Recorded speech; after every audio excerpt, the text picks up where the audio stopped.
हो रहा है अभी? अभी आ गई सर। Yes sir. अब हो रहा है? Yes yes sir. Sir.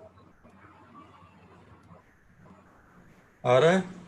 Yes yes. Sir तो जैसे बात हो रही थी कि ये एक आसान काम नहीं है कि किसी को ये बताना कि उसका नॉर्मल वेट कितना होना चाहिए। वो आगे हम डिटेल में करेंगे। मैंने बताया था कि तीन कॉन्सेप्ट है। एक हाइट वेट की कॉन्सेप्ट है, एक परसेंटेज ऑफ फैट की कॉन्सेप्ट है, एक बीएमआई की कॉन्सेप्ट है।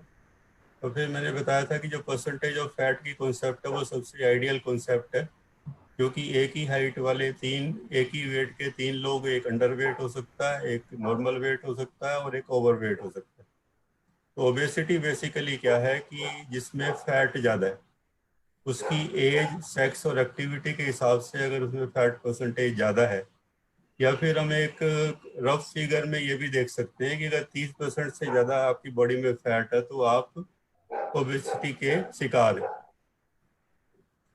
एक ओबीस सिंड्रोम होता है जिसके कुछ कंपोनेंट होते हैं। सबसे पहला होता है कि ग्लूकोज इंटॉलरेंस, मतलब वो ग्लूकोज को, ज़्यादा ग्लूकोज उनको पिलाया जाए थोड़ा। जैसे ग्लूकोज इंटॉलरेंस का मतलब होता है कि ग्लूकोज को पिलाते हैं तो उनका ब्लड शुगर लेवल एकदम बढ़ जाता है, मतलब वो ग्लूकोज को टॉलरेट नहीं कर पाते। इंसुलिन रेजिस्टेंस, मतलब उसके इंसुलिन जो है वो प्रॉपरली उसमें काम नहीं कर रही। डिसलिपिडीमिया का मतलब है कि उसमें ब्लड में फैट का लेवल ज़्यादा है, लिपिड का लेवल ज़्यादा है। डायबिटीज हो जाती है, टाइप 2 डायबिटीज है। हाइपरटेंशन मतलब ब्लड प्रेशर बढ़ा हुआ उनका। प्लाज्मा प्रोटीन उनके अंदर ज़्यादा है। और एक इसको बोलते हैं tissue fat, visceral adipose tissue, कि जो हमारे टिश्यू है बॉडी के, उसके अंदर फैट जमा हो जाता है। सबसे खतरनाक यही बात होती है, इसी की वजह से हमें ढेर सारी बीमारी होती है। तो कंजस्टिव हार्ट डिजीज, सीएचडी का मतलब है कंजस्टिव हार्ट डिजीज, और कुछ कैंसर होने की संभावना ये रहती है अगर हम ओवरवेट या ओबीज होते हैं तो। ओबेसिटी क्या है? क्रोनिक कंडीशन है, और ज़्यादातर हम अभी तक यही मानते आए हैं कि एनर्जी इम्बैलेंस से होता है, कि हम ज़्यादा खा रहे हैं, कम एक्सरसाइज कर रहे हैं, और उसकी वजह से शायद ये हो रहा है, जो उतना सही भी नहीं है। एनर्जी इम्बैलेंस एक कॉज जरूर है उसका, लेकिन सिर्फ अकेला एक फैक्टर एनर्जी इम्बैलेंस नहीं है कि सिर्फ एनर्जी इम्बैलेंस की वजह से सारा हो। हमारा जो बिहेवियर है, एनवायरमेंटल फैक्टर हैं, जेनेटिक फैक्टर्स हैं, ये सारे के सारे कंट्रीब्यूट करते हैं उसके अंदर। आपने देखा होगा कि कुछ लोग ऐसे होते हैं जो जितना मर्जी खाते रहते हैं लेकिन कभी मोटे नहीं होते। ऐसे बहुत सारे लोग हैं, देखना दिन रात सारे दिन वो खाते रहते हैं। तो उसमें एक जेनेटिक्स बहुत बड़ा रोल प्ले करती है, जो खास तौर से जिनको हम एक्टोमॉर्फिक कहते हैं। एक्टोमॉर्फिक वो लोग हैं जिनकी हाइट ज़्यादा होती है और वेट उतना, एक लीन एंड थिन होते हैं वो लोग, और आमतौर पे उनके पेरेंट भी लीन एंड थिन होते हैं, और वो एनर्जी बैलेंस की कॉन्सेप्ट उनमें अप्लाई नहीं होती। और एक वो लोग होते हैं जो एंडोमॉर्फिक होते हैं। वो अगर हम ये भी देखें कि अपनी ज़रूरत के हिसाब से भी खा रहे हैं तो भी ओवरवेट हो जाते हैं। तो सिर्फ इनटेक और आउटपुट जो है वो मैटर नहीं करती, कि हम कितना खा रहे हैं और कितनी एक्सरसाइज कर रहे हैं, सिर्फ उसी से वेट गेन नहीं हो रहा। और भी बहुत सारे फैक्टर्स हैं जिसकी वजह से वेट गेन हो रहा है। ओबेसिटी का जो मतलब शुरू में ही हमने एक बात करी है कि एक्सेस फैट है। एक स्टैंडर्ड से ज़्यादा अगर फैट किसी की बॉडी में है तो उसको हम ओबेसिटी कह रहे हैं। वो स्टैंडर्ड आमतौर पे कई कई कंट्रीज में मेल के लिए 20% है, फीमेल के लिए 30% है, और कई यूनिवर्सली एक्सेप्टेड है कि अगर 30% से ज़्यादा फैट आपकी बॉडी में, तो आप ओवरवेट है, ओबेसिटी है। ओबेसिटी, जैसे मैंने अभी बताया था कि fat percentage 20% for male, more than 20%, और फीमेल में अगर 30% से ज़्यादा है तो ये फीमेल के लिए है। लेकिन कई सारे कंट्रीज में 30% ही दोनों के लिए माना जाता है, मेल के लिए भी और फीमेल के लिए भी। ये एपिडेमिक है एक किस्म से। अगर आप यूएस में देखें तो करीब करीब 40 से 50% लोग ओबीज हैं। हमारे देश में भी इतनी ज़्यादा बीमारी नहीं है, लेकिन धीरे धीरे देखें तो चाइल्डहुड ओबेसिटी, आप खास तौर से अगर पब्लिक स्कूलों में जाएंगे तो आप देखेंगे बड़े सारे बच्चे हैं जो ओवरवेट हैं, और ज़रा सी भी एक्सरसाइज नहीं कर सकते। थोड़ी सी दौड़ लगाने को कहें तो वो नहीं लगा पाते। तो ओबेसिटी जो है हमारे देश में दिन रात बढ़ती जा रही है। और कोविड का टाइम है, लोग घर से बाहर निकल नहीं रहे, एक्सरसाइज नहीं कर रहे, घर के अंदर भी एक्सरसाइज नहीं कर रहे, उससे भी कुछ लोगों में ओबेसिटी बढ़ रही। एक बीएमआई होता है जिसमें वेट और हाइट को देखते हैं, वेट किलोग्राम में लेते हैं, हाइट को स्क्वायर में लेते हैं और उसकी एक रेशो निकाल लेते हैं जिसको हम बीएमआई कहते हैं। इसका मतलब होता है किलोग्राम पर मीटर स्क्वायर। और ये एक रफ तरीका होता है कि एक जनरल पर्सन के लिए ये देखने के लिए कि वो ओवरवेट है या नहीं। और उसके कुछ यहाँ पर गाइडलाइंस आप देख रहे हैं कि अगर 15 से कम है तो अंडरवेट है, 15 से 16 तक है तो severely very severe underweight, severe underweight. Underweight जो है वो 16 से 18.5 तक है और नॉर्मल जो है 18.5 से 25 तक। ओबेसिटी जब होती है जब ये 30 से ऊपर हो। तो ये एक रफ क्राइटेरिया है, ये एक टोटली एकदम ये नहीं कि आपने अगर ये वाला देखा और इससे एब्सोल्युटली आपको पता लग गया कि आप ओबीज हैं। लेकिन एक जनरल पॉपुलेशन के लिए ये आसान तरीका है। 60% हो सकता है उनको पता भी ना लगे, कहीं से वो जांच भी ना करवा पाए अपनी। लेकिन बीएमआई जो है एक सिंपल अप्रोच है जिससे थोड़ा सा आइडिया हो सकता है कि आप ओवरवेट हैं या नहीं। बीएमआई जो है 20 से 65 साल के लोगों के लिए है, ये बच्चों के लिए नहीं है, छोटे बच्चों के लिए, चिल्ड्रंस के लिए भी नहीं है, टीनेजर्स के लिए भी नहीं है, प्रेग्नेंट वीमेन के लिए भी नहीं है और एथलीट्स के लिए भी नहीं। मस्कुलर जो लोग हैं, एथलीट्स हैं, उनको बीएमआई से कई बार क्या आता है, बीएमआई उनकी बड़ी हाई दिखाता है वो, और एक्चुअल में उनके परसेंटेज ऑफ फैट कम होता है, ओबीज नहीं होते वो। लेकिन जो बहुत मस्कुलर लोग होते हैं उनको ये वाला तरीका जो है उनको ओवरवेट या ओबीज की कैटेगरी में डाल देता है, जो सही नहीं है। तो एक फैट की पैटर्निंग होती है कि फैट कहाँ कहाँ पर बॉडी पे जमा है। तो इसमें क्या होता है, हम वेस्ट हिप रेशो करते हैं। वेस्ट जो है मिनिमम सिरकमफ्रेंस है, जो कम से कम सिरकमफ्रेंस है वेस्ट, मतलब जो आपकी पेट के ऊपर। और हिप जो है वो maximum circumference at the level of hip. और इन दोनों का सर्कमफ्रेंस आप लेके उसकी रेशो निकालेंगे तो मेल में ये 0.95 से ज़्यादा नहीं होना चाहिए, फीमेल में 0.80 से ज़्यादा नहीं होना चाहिए। ये बल्कि बीएमआई से भी अच्छा क्राइटेरिया है बीमारी के हिसाब से। अगर हम देखें तो बीमारियां होने के चांसेस उनको ज़्यादा हैं जिनका वेट की रेशो जो है 0.95 मेल के अंदर और 0.80 फीमेल के अंदर, उससे ज़्यादा है। अगर उतना है या उससे कम है तो ये एक सेफ कह सकते हैं हम कि वो ओवरवेट या ओबीज नहीं है। ओबेसिटी क्यों बढ़ रही है? फिजिकल एक्टिविटी कम होती जा रही है, मेटाबॉलिक रेट उसकी वजह से हमारा कम हो रहा है, एनर्जी एक्सपेंडिचर हमारा कम हो रहा है और एनर्जी इनटेक हमारी बढ़ रही है। यहाँ अगर हम देखें तो बाजार में क्या जो खाने की चीज़ें उनके पैकेट आजकल बड़े बड़े आने लग गए। पहले छोटे पैकेट आते थे, अब चीज़ें बड़ी आ गई। छोटी थाली की बजाय बड़ी थाली इस्तेमाल करनी शुरू कर दी लोगों ने, छोटे बर्गर की बजाय बड़े बर्गर आने लगे, छोटी कैंपा की बजाय बड़े आने लग गई। तो उस वो भी एक कारण है कि बड़ा साइज आने लगा, तो उसकी वजह से ज़्यादा खाना शुरू कर दिया। जैसे आप इस पिक्चर में देख रहे हो, बच्चे हैं ज़्यादा खा रहे हैं। लॉन्ग टर्म प्रोसेस है, बच्चों में ही शुरू हो जाती है। आमतौर पे जो ओवरवेट होते हैं, जो ओवरवेट बच्चे होते हैं वो जाके ओवरवेट अडल्ट बनते हैं। जो आमतौर पे बच्चे ओवरवेट नहीं होते हैं उनके अडल्ट में ओवरवेट होने की संभावनाएं कम होती हैं।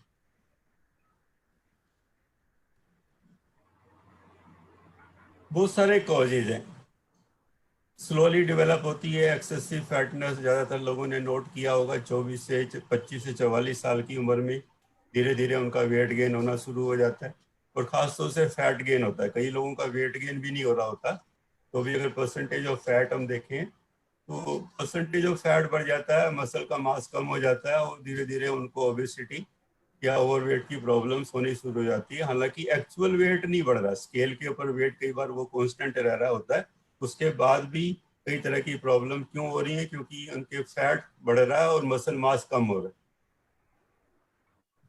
बड़े सारे कॉज हैं, ओवर ईटिंग है एक फैक्टर है ही है।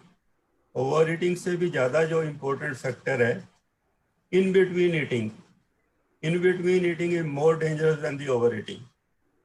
आप जितनी ज्यादा बार खाते हैं उतने ज्यादा ओवरवेट होने की संभावना है, ओबेसिटी होने की संभावना है। जितनी कम बार आप खाएंगे उतने ओवरवेट होने की संभावना कम है। उसको हम डिटेल में करेंगे। इंटरमिटेंट फास्टिंग जो एक तरीका है इसको कम करने का।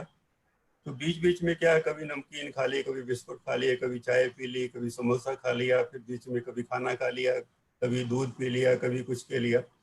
कई बार लोग 2-2 घंटे के बाद खाते हैं। जितनी फ्रीक्वेंटली आप खाएंगे उतने ही ज़्यादा वेट बढ़ने की संभावना है। जितनी कम बार खाएंगे, ज़्यादा और कम खाना हालांकि उतना इम्पोर्टेंट नहीं है जितना कि फ्रीक्वेंसी इम्पोर्टेंट है। अमाउंट से ज़्यादा फ्रीक्वेंसी इम्पोर्टेंट है। और जेनेटिक्स फैक्टर हैं, मदर फादर दोनों ओवरवेट हैं, बच्चे के ओवरवेट होने की संभावनाएं हैं। एनवायरमेंटल फैक्टर हैं, बहुत सारा खाना अवेलेबल है। आज आप देखते हो कि खाना के लिए कोई मेहनत नहीं करनी पड़ती, जरा सा एक ऑर्डर दो, घर में खाना आ जाता है। तो मेहनत नहीं करनी पड़ती और बने बनाए पैकेट बड़े सारे जो सेल्फ फूड है वो अवेलेबल है, लार्ज क्वांटिटी में अवेलेबल है, पैसा अवेलेबल है उस फूड को खरीदने के लिए, और इसीलिए हम थोड़ा ज़्यादा खा रहे हैं। मेटाबॉलिक एक्टिविटी कम होगी, मतलब फिजिकल एक्टिविटी कम होगी, इसलिए मेटाबॉलिज्म हमारी कम हो गई। बिहेवियर फैक्टर है कि हमारा ईटिंग बिहेवियर चेंज हो गया। हम ज़्यादा से ज़्यादा रिफाइंड फूड खाने की कोशिश करते हैं। रिफाइंड फूड में क्या होता है कि हमारे ओवरवेट होने के चांसेस बढ़ जाते हैं। फिर सोशल है, गैदरिंग्स में एक दूसरे को ऑफर करते हैं फूड। हम गैदरिंग्स में जाते हैं, पार्टियां होती हैं, पार्टीज में जाते हैं, वहाँ पे ज़्यादा इंटेक करते हैं फूड की। तो ईटिंग पैटर्न हमारे डिस्टर्ब हो गए। फूड की पैकेजिंग, पैकेजिंग का मतलब बड़े बड़े पैकेट आने लगे, छोटे पैकेट की बजाय आजकल बड़े पैकेट में फूड आने लग गया, तो ज़्यादा फूड आने लगा, ज़्यादा क्वांटिटी आने लगी। बॉडी इमेज की एक, कई बार क्या है कि कुछ लोग बॉडी इमेज का ये आप देखेंगे, कोई अगर बच्चा, आपको छोटा बच्चा है किसी की गोद में है, वो आपको मोटा नजर आ रहा है तो आप उसको मोटा नहीं कहेंगे, क्योंकि मोटा कहेंगे तो शायद उसके पेरेंट नाराज हो जाएं या आपको भी लगे कि यहाँ छोटे बच्चे को मोटा कहने भी अच्छा नहीं। हम जनरली कहते हैं कि यूर चाइल्ड इज हेल्दी, कि बच्चा भैया हेल्दी है। हम ये नहीं कहते बच्चा आपका मोटा है, ओवरवेट है। तो इस तरह की इमेज जो है हम ये बना के चलते हैं, उससे भी ओवरवेट होने की संभावनाएं बढ़ती हैं। ईटिंग एनवायरनमेंट कैसा है, कितनी बार खा रहे हैं घर में, परिवार में कितनी बार लोग खा रहे हैं, बार बार खा रहे हैं, फूड की अवेलेबिलिटी कितनी है, फिजिकल इनएक्टिविटी कितनी है कि कितना हम कम एक्टिविटी कर रहे हैं, बॉडी का टेम्परेचर, बेसल बॉडी टेम्परेचर आपका अगर कम है तो हो सकता है हम ज़्यादा खा रहे हो। एक डाइटरी थर्मोजेनेसिस होती है। जब हम खाना खाते हैं तो हमारी जो मेटाबॉलिज्म है, एनर्जी एक्सपेंडिचर है, वो बढ़ जाता है। बहुत से लोगों को आपने देखा होगा कि खाना खाते खाते उनको बहुत सारे पसीने आते हैं, तो पूरा शरीर जो है पसीनों से भीग जाता है। इसका मतलब उनकी थर्मोजेनेसिस ज़्यादा है और उनके ओवरवेट होने की संभावनाएं थोड़ी कम है। एक चीज़ होती है, इसको बोलते हैं फिट गेटिंग। फिट गेटिंग जो है बेसिकली क्या है कि बहुत सारे लोगों को आपने देखा होगा कि हाथ पैर ऐसे हिलाते रहेंगे, उंगलियां हिलाते रहेंगे, ऐसे ऐसे करते रहेंगे, और बिल्कुल मतलब जैसे कहते हैं आप निश्चिंत नहीं बैठ सकते, कुछ ना कुछ करते हैं। अंगूठी हाथ में पहनी हुई है, उसको ऐसे घुमाते रहेंगे, ये करते रहेंगे, इसको हम बोलते हैं फिट गेटिंग। इसका मतलब है थोड़ी बहुत एक्सरसाइज, वो 350-400 कैलोरी की एक्स्ट्रा एक्सरसाइज उनकी हो जाती है, उनके वेट गेन होने की संभावनाएं कम रहती है। फिर आपके जो हार्मोन्स हैं, खासतौर से जो लेप्टिन होता है, ग्रेलिन हार्मोन होते हैं, जो आपकी फूड हंगर सेटाइटी को कंट्रोल करते हैं, ऐसे हार्मोन का लेवल भी हमारी ओवरवेट होने की संभावनाओं को या तो बढ़ाता है या कम करता है। तो फैक्टर्स जो हैं, हेरेडिटी है, जेनेटिक्स है, लाइफस्टाइल है कि कितना ज़्यादा हम खा रहे हैं और कितनी हम फिजिकल एक्टिविटी कर रहे हैं, एनवायरनमेंट है कि जहाँ पर हमें ज़्यादा फूड बार बार अवेलेबल है, कन्वीनियंस है फूड की, जल्दी से फूड हमारे को अवेलेबल हो जाता है और अवेलेबल है तो हम ज़्यादा खा पाते हैं। ये सब चीज़ें जो है मैटर करती हैं। दो बातें हैं जिससे हमारा वेट बढ़ता है, एक तो फैट सेल का नंबर बढ़ जाए और एक उनका साइज बढ़ जाए, या दोनों बढ़ जाए। तो फैट सेल का नंबर जो है, आमतौर पे ये देखा गया रिसर्च से, ये पता लगा है कि ज़्यादा से ज़्यादा 15 महीने की उम्र तक जो है फैट सेल का नंबर बढ़ता है। एवरेज जो है 9 मंथ है, 9 महीने की उम्र तक फैट सेल का नंबर बढ़ता है। तो अगर हम किसी तरीके से बच्चे का वेट 9 से 15 महीने की उम्र तक कंट्रोल कर पाए तो उनके नंबर ऑफ फैट सेल ज़्यादा नहीं बढ़ेंगे। तो नंबर ऑफ फैट सेल ज़्यादा नहीं होंगे तो ओवरवेट होने के चांसेस कम हो जाएंगे। जितने ज़्यादा नंबर होंगे फैट सेल के उतना ही साइज बढ़ने की संभावनाएं, उन्हीं सेल का साइज बढ़ेगा अल्टीमेटली।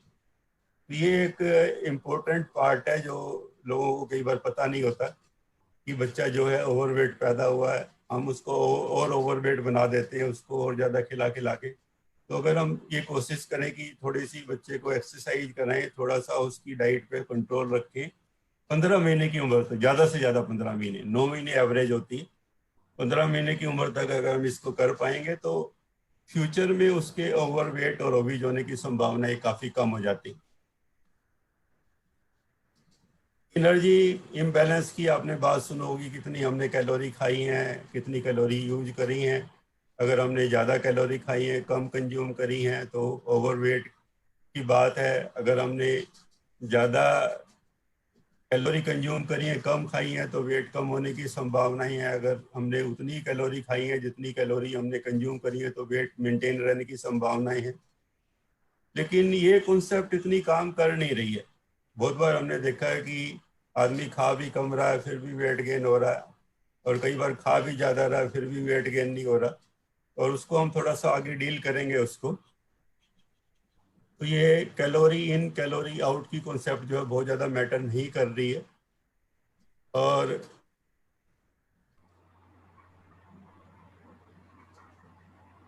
बेसल मेटाबॉलिक रेट क्या होती है कि आपको जब कंप्लीट रेस्ट में होते हो तो आपकी कितनी एनर्जी बॉडी स्पेंड कर रही है जब आप कोई एक्टिविटी नहीं कर रहे। तो ये हमारा मसल मास जितना ज़्यादा होगा उतनी हमारी जो रेस्टिंग कंजप्शन ऑफ एनर्जी है, BMR है, उतनी ज़्यादा हो जाएगी। फिजिकल फिटनेस अच्छी होगी तो भी कहाँ ज़्यादा हो जाएगी। मेल के अंदर ज़्यादा होती है BMR, फीमेल में कम होती है। जब हम रेस्ट कर रहे होते हैं तो हमारी BMR कम हो जाती है। प्रेगनेंसी में जो हमारी BMR बढ़ जाती है, बॉडी टेम्परेचर ज़्यादा होगा तो BMR ज़्यादा होगी। और एज, जैसे जैसे हमारी एज बढ़ती है हमारी BMR कम होती चली जाती है। जितना बच्चा छोटा होता है उतनी BMR उसकी ज़्यादा होती है।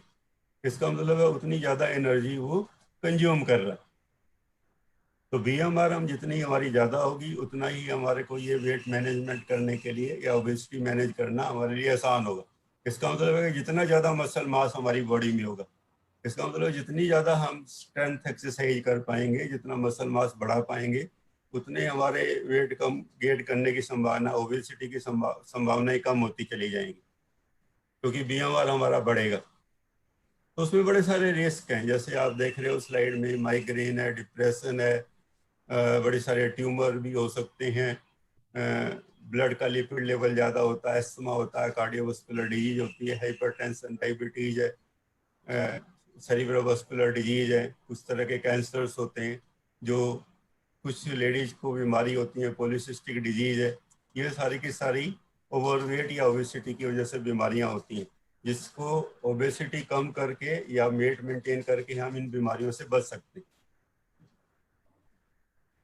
पुराना तरीका क्या था और नया तरीका क्या है वेट मैनेज करने का या ओबेसिटी कंट्रोल करने का?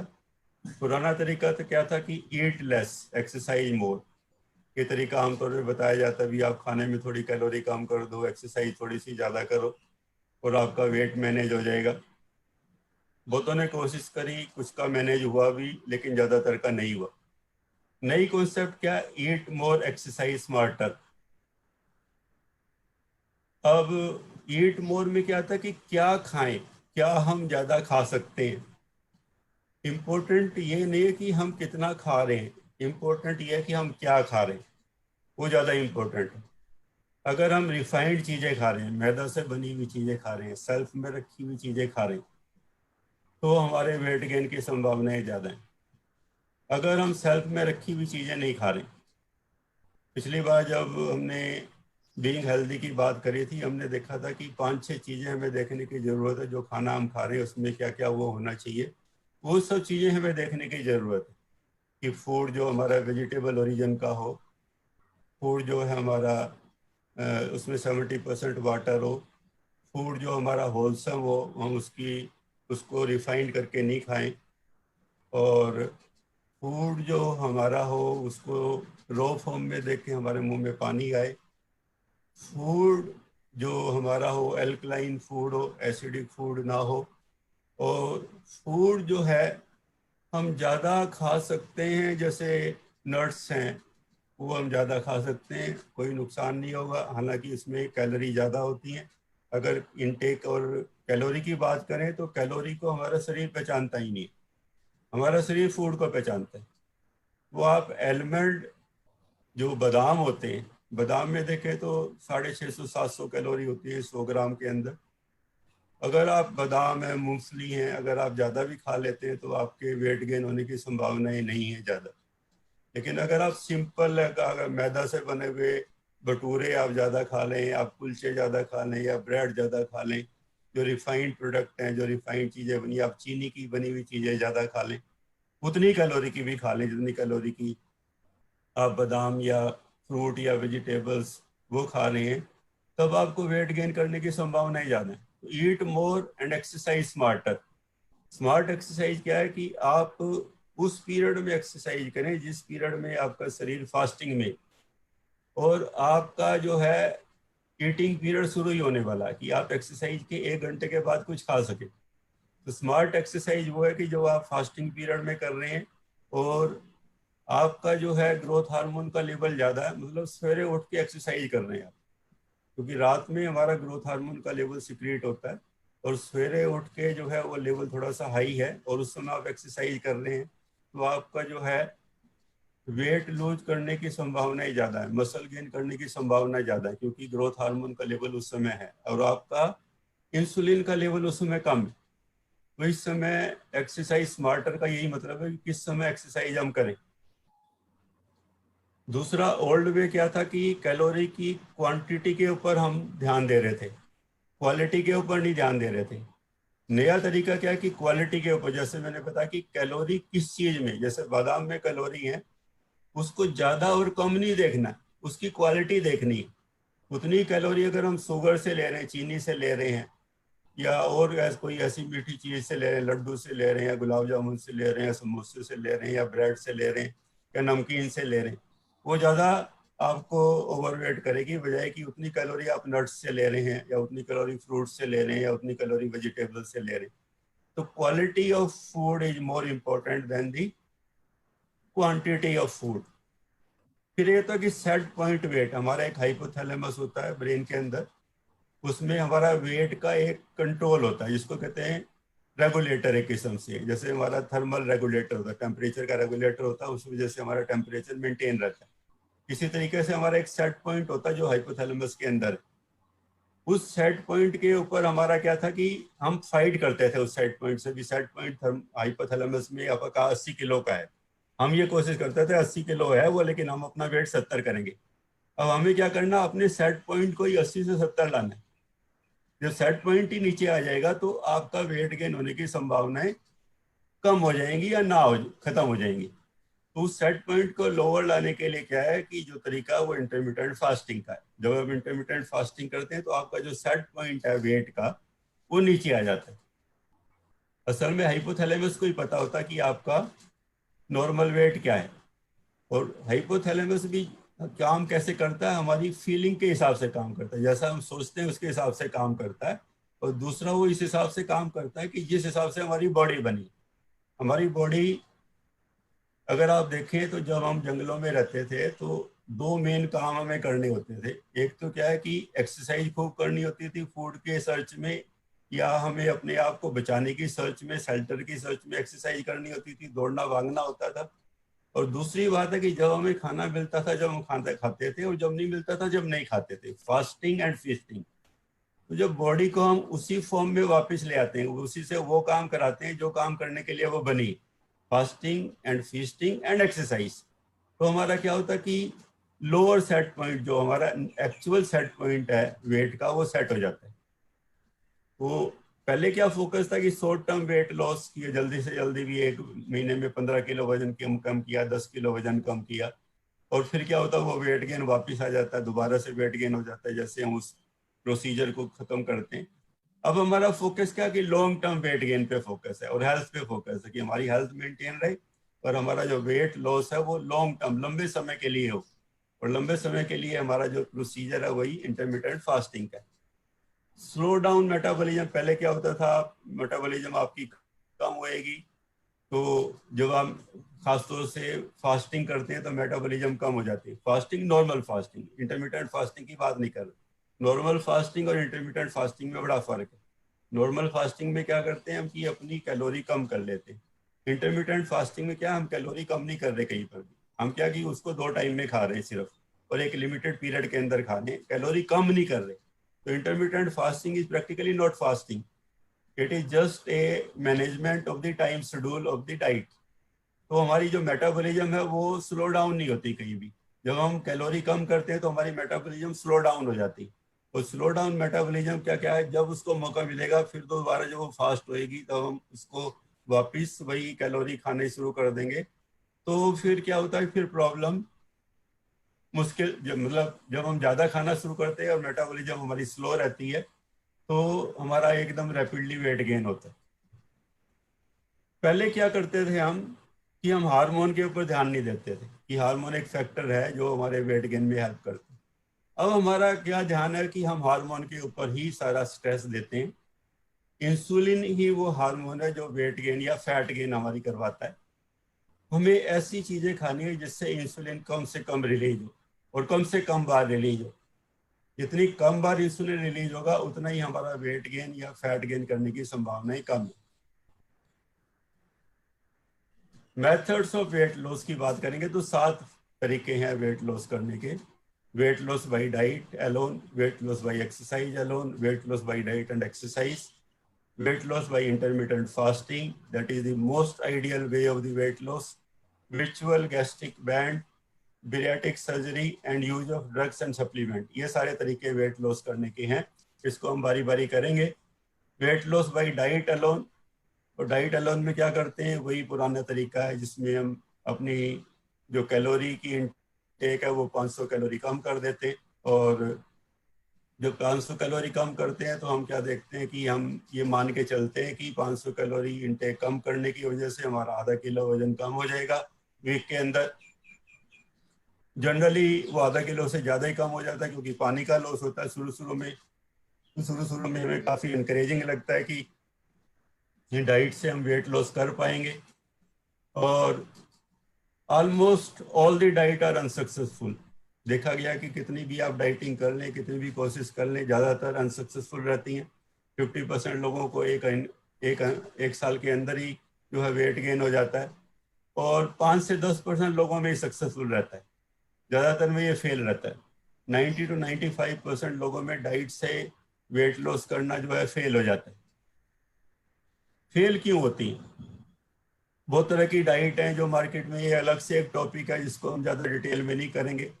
फैट डाइट्स होती हैं, नॉन स्टैंडर्ड डाइट्स हैं जो ड्रामेटिक वेट लॉस के लिए डाइट बड़ी सारी होती हैं, आप लोगों ने बड़ी सारी सुनी होंगी। और बहुत सारी ये डेंजरस भी हैं, बड़े सारे नुकसान भी हैं उनके। एटकिन डाइट है, कीटो डाइट है, दूसरी बहुत तरह की डाइट है।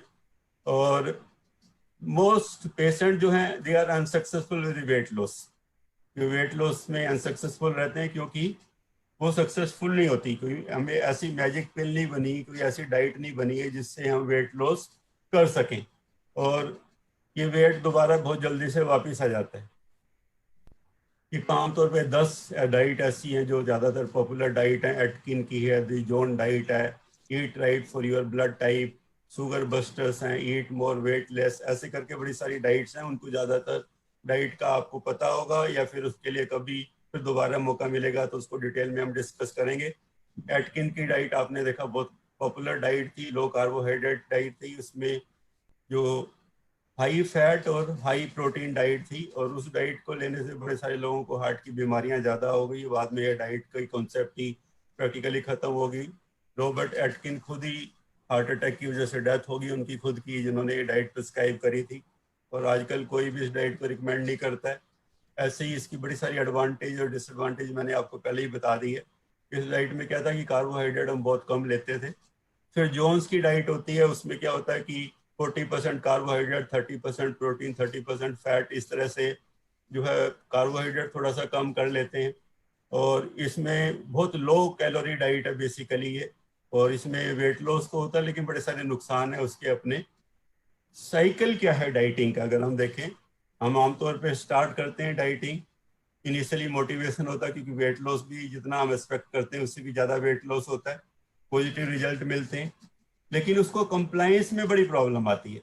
हमें वो आदत नहीं होती कि वो इस तरह का खाना हम उतना कम खाना खाएं, और क्या होता है कि वो फेल हो जाता है। हम अपने बीच बीच में हम क्या करते हैं कि उस डाइट को हम ले नहीं पाते, ज़्यादा डाइट ले लेते हैं, और फिर हमारा वो वेट बढ़ने लगता है। फिर दोबारा से हमें इंस्पिरेशन कहीं से मिलती है, फिर दोबारा करके देख ले, दोबारा करना शुरू करते हैं, फिर दोबारा डाइटिंग शुरू करते हैं, फिर ये साइकिल चलता चला जाता है। और इस साइकिल में क्या होता है कि बेसिकली ज़्यादातर लोग जो है वेट लूज नहीं कर पाते, सिर्फ 5 से 10% लोग जो हैं वो लेस वेट को मेंटेन कर पाते हैं, बाकी 90 से 90% लोग दोबारा वेट गेन कर लेते हैं।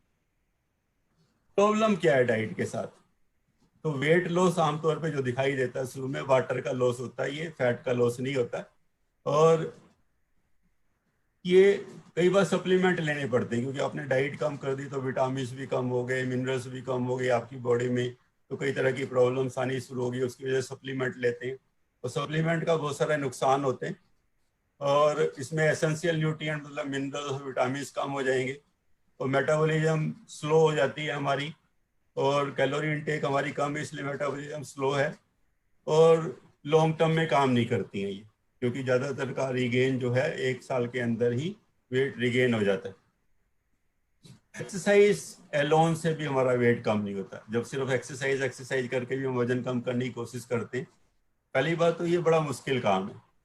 जिसने आदमी ने कभी एक्सरसाइज नहीं करी उसको कहीं भी 500 कैलोरी आप रोज एक्स्ट्रा एक्सरसाइज करें, बहुत मुश्किल है, प्रैक्टिकली इम्पॉसिबल है कि वो इतनी एक्सरसाइज कर पाए। लोग कुछ कोशिश भी करते हैं, करने की कोशिश करते हैं, तो क्या होता है इनिशियली मसल मास बढ़ना शुरू हो जाता है, उनका फैट थोड़ा सा कम होता है, लेकिन जो वेट है वो मेंटेन रहता है, और उससे क्या मोटिवेशन नहीं रहता। आदमी को लगता है भी 2 महीने हो गए एक्सरसाइज करते हुए, वेट तो कम हुआ नहीं। लेकिन अगर वो फैट परसेंटेज की अपनी जांच कराए तो जरूर उसमें डिफरेंस आता है और फैट परसेंटेज उसकी कम हो जाती है। ये बिल्कुल बेकार तरीका नहीं है, लेकिन अच्छा तरीका भी है, लेकिन मोटिवेशन कम है, और इसलिए ज्यादातर लोग इसको बीच में छोड़ देते हैं और एक्सरसाइज से वेट कम नहीं कर पाते। डाइट प्लस एक्सरसाइज एक अच्छा तरीका है कि डाइट भी आप थोड़ा करें और थोड़ी सी एक्सरसाइज भी करें और उससे आप वेट मेंटेन कर पाए, वो भी एक तरीका है जिससे हम वेट लॉस कर सकते हैं। सबसे बढ़िया तरीका है इंटरमिटेंट फास्टिंग। इसमें क्या कर रहे हैं कि हम एक तरीका चूज कर रहे हैं कि हम कब खाएंगे और कब नहीं खाएंगे, और उससे क्या होता है कि हमारा इंसुलिन जो है कम से कम सिक्रिएट होता है बॉडी के में, और कम बार सिक्रिएट होता है, तो हमारा फैट गेन की संभावनाएं कम हो जाती हैं।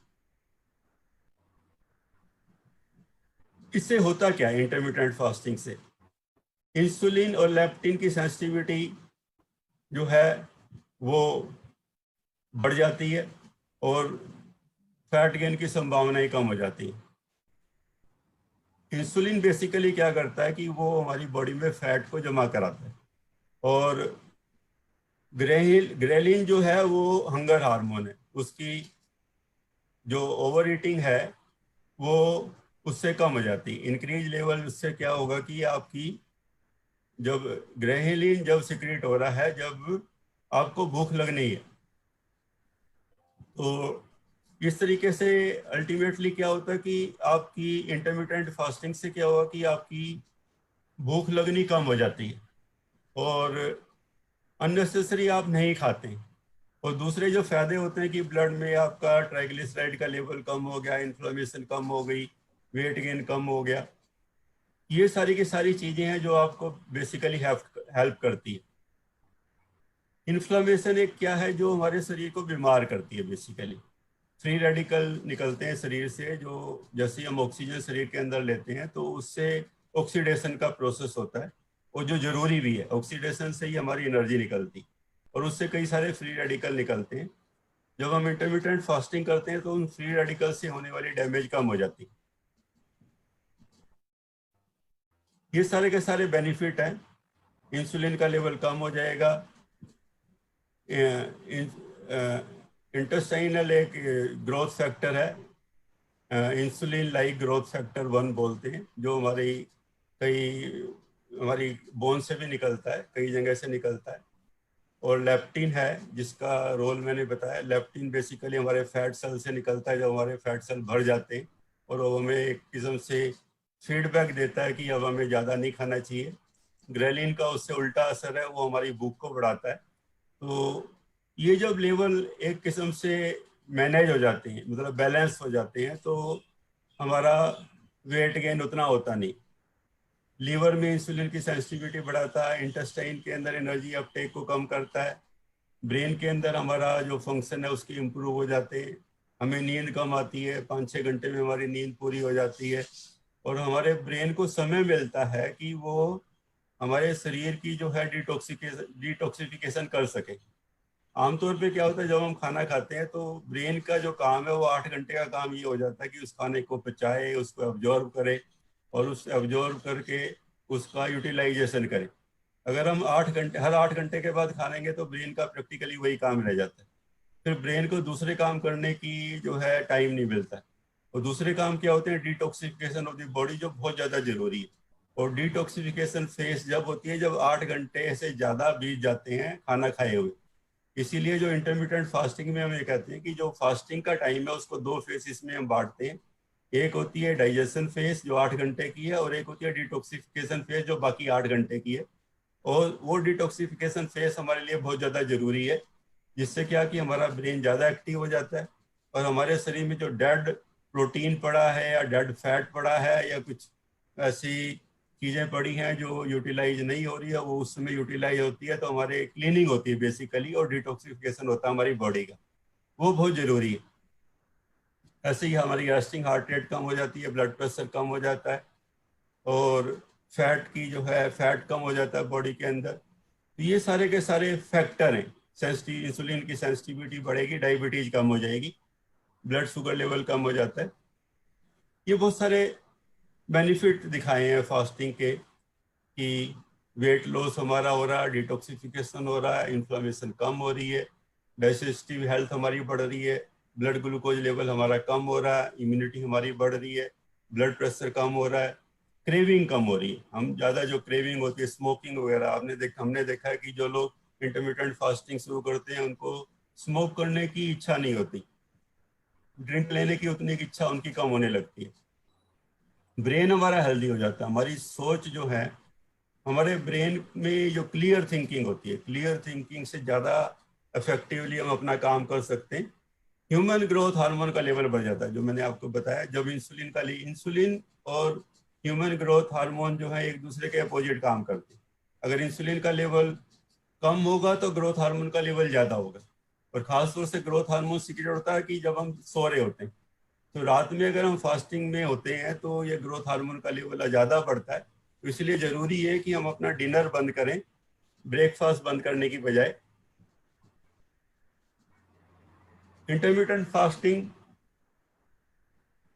ज़्यादा हमारी बायोलॉजिकल एज हमारी कम हो जाती है, इन्फ्लामेशन कम हो जाती है, ग्रोथ हार्मोन का लेवल बढ़ता है, वजन कम होता है, ब्लड ग्लूकोज का लेवल कम होता है, और ब्लड प्रेशर हमारा कंट्रोल रहता है। और एक होता है विर्चुअल गैस्ट्रिक बैंड होता है, जिसमें क्या है कि साइकोलॉजिकली आदमी को ये जता दिया जाता है कि आपका जो स्टमक है वो बहुत छोटा हो गया, और अब आप ज़्यादा नहीं खा सकते। ये डाइट भी नहीं है, कॉस्ट इफेक्टिव है, कोई सर्जरी नहीं है, कोई कुछ नहीं है, सिर्फ हिप्नोसिस के, मतलब आदमी को हिप्नोटाइज करके सिर्फ उसके मन में ये डाल दिया जाता है कि आपका स्टमक बहुत छोटा हो गया, आप ज़्यादा खाएंगे तो उल्टी उल्टी हो जाएगी आपको, इसलिए आप ज़्यादा नहीं खा सकते क्योंकि स्टमक का साइज कम हो गया।